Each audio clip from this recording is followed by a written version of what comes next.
Now to a CNN exclusive, the FBI is scrambling to find dozens of migrants who crossed the U.S. southern border with the help of a smuggler that had ties to ISIS. U.S. officials say no specific ISIS plot has been identified, but they are still tracking a number of the migrants as possible criminal or national security threats. I want to get to CNN's Katie Bo-Lillis.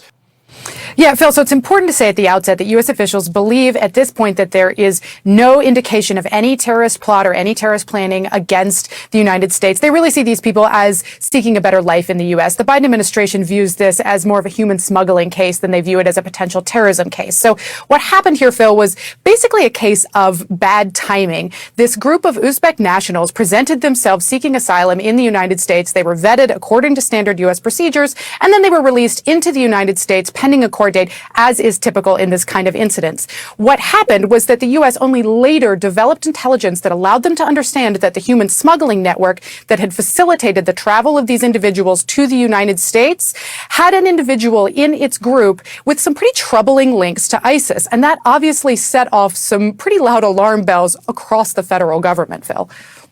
So what has been or I guess, how did U.S. officials respond when they realized that this had actually transpired? Yeah, so this has really all gone down in the last few weeks. The FBI immediately scrambled to try to locate, investigate, assess the backgrounds of all of the different individuals who had come into the country through the work of this facilitation network. The U.S. also broke up the smuggling network, and Turkey, at the behest of the United States, detained the ISIS-linked smuggler that was involved in this group. And that allowed the U.S. pretty quickly to determine that this person was really more like an independent contractor. He was not a member of ISIS. He was somebody who just sort of had personal sympathies with the group, which gave them some confidence pretty early on that this was more of a human smuggling case than it was a potential terrorism case. So for some officials that we spoke to, this whole episode is really evidence of the system working the way it should. The U.S. received additional intelligence about a group of migrants inside the United States. They investigated, and they determined that they likely did not present a counterterrorism threat.